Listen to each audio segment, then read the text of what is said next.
Hi there, it's Alexandra from the Middlesized Garden YouTube channel and blog, and I've just visited 3 city gardens in London which have great ideas for anyone who's thinking of creating either a private or a community garden in their own city, town and village. All 3 are open as part of London Open Garden Squares weekend, which is held every year on the second weekend in June. And it has over 130 gardens which aren't usually open to the public, so that you can really explore what lies behind some of London's most historic buildings and also some of London's newest buildings. The 3 gardens show how you can actually put a garden in the most extraordinary places. The first one is the Skip Garden, which is in the 67-acre building site that is currently King's Cross. King's Cross is being redeveloped, but not all the buildings can be built at once. So the Skip Garden is 5 skips and donated tins, Portakabin cafe, Portakabin offices.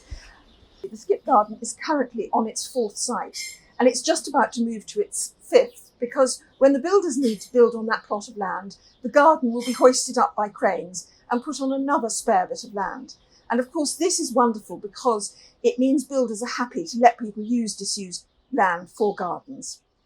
The Skip Garden is a learning resource for families, children and young people and residents, and how to create a sustainable garden and how to grow your own food in a city.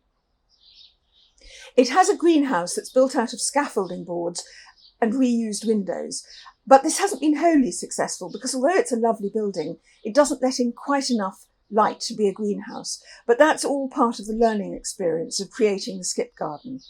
There are 5 skips. 3 are used for rotational crops, 1 for herbs and 1 for a fruit garden.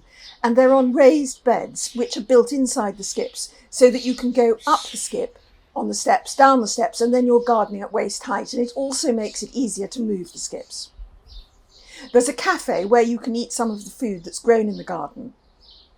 And you can hire the space for parties. The second garden is the roof garden at Eversheds Sutherland, a solicitors in the City of London.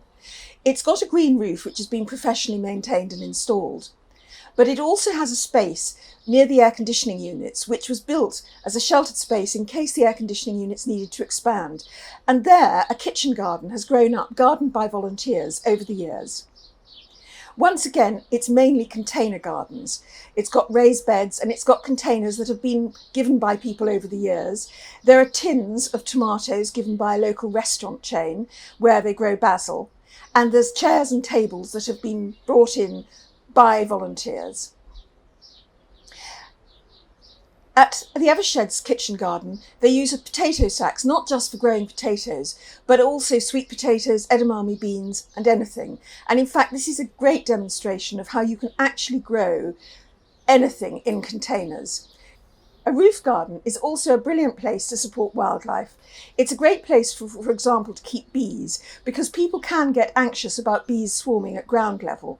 And there are beehives on the Eversheds roof garden, maintained once again by volunteers amongst the staff. There are the most fantastic views, and most of the garden is populated by sedum and wildflowers, and it changes throughout the year. The third garden is the Vestry House garden, which belongs to the Trull Foundation, and it's built on the ruins of an ancient church. The church was burnt down in the Great Fire of 1666. And the garden has had to be designed around the remaining tombs. The tall buildings of the City of London tower up around it, so this garden is very shady. If you use shady plants in a shady place, you can create something that is really wonderful. And there are hostas, heucheras, ivy and hydrangeas and other plants that love shade. Ivy is a particularly good plant for city gardens because it copes with wind, it copes with exposed sites, it copes with shade, it copes with almost anything you can throw at it, and it provides flowers for pollinating insects, and the berries are food for birds in the winter. So ivy is a great plant for city gardens. At the Vestry House garden, container planting has another role, which is to provide colour in a very shady garden. Many brightly coloured flowers prefer sunshine, so if you want colour in a shady garden, then put the colour in containers, because you can grow the plants basically elsewhere and then bring them into the containers when they're ready to flower. And this shows how very pretty you can make a shady garden. If you want to find out more information about creating a community garden, there are links in the description below, and also links to London Open Garden Squares weekend. And if you've enjoyed this, please press like, because then I'll know you'd like to hear more about city gardens or community gardens. And if you haven't subscribed to the Middlesized Garden YouTube channel, we upload on Saturdays with tips, ideas and inspiration for middle-sized gardens like yours. Thank you for watching. Goodbye.